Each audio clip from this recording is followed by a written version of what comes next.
একসময় দলীয় কার্যালয়ে হাজির হন খালেদা জিয়া। দীর্ঘদিন পর নেত্রীকে কাছে পেয়ে উল্লাসে ফেটে পড়ে নেতাকর্মীরা।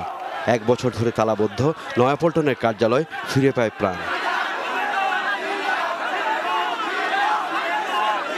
সেখানে আগে থেকে অপেক্ষমান দলের সিনিয়র নেতাদের নিয়ে প্রথমে 10 মিনিট কথা বলেন খালেদা জিয়া। এরপর কথা বলেন সাংবাদিকদের সাথে। তার মুক্তিতে ধন্যবাদ জানান দেশবাসী সহ দলের নেতাকর্মীদের।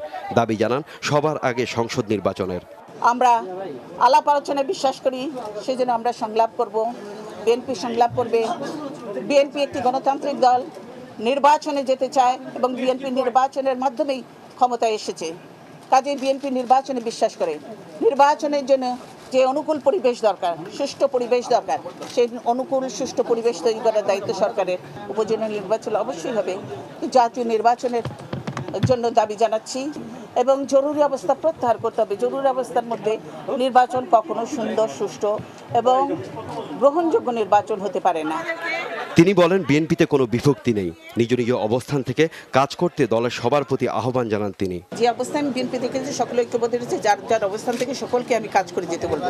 বিএনপিতে কোনো বিভক্তি নেই, কোনো নেই। বিএনপি সকলে ঐক্যবদ্ধ আছে এবং এই যে নানা রকম বিভ্রান্তি পত্রিকায় ছড়ানো হয়, সেগুলো পত্রিকার ভাষা।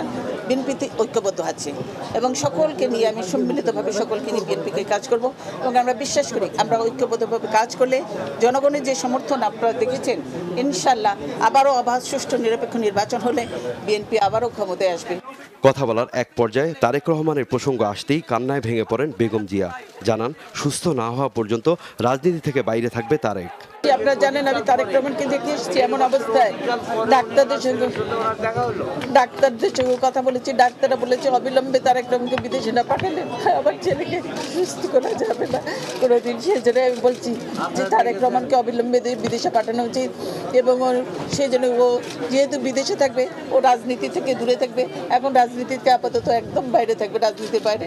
সেই জন্য তিনি কোনো রাজনৈতিক কর্মকাণ্ডে অংশগ্রহণ করতে পারবেন না এবং দলের দায়িত্বেও তিনি এখন আপাতত অংশ কিছু তো রাখবেন না।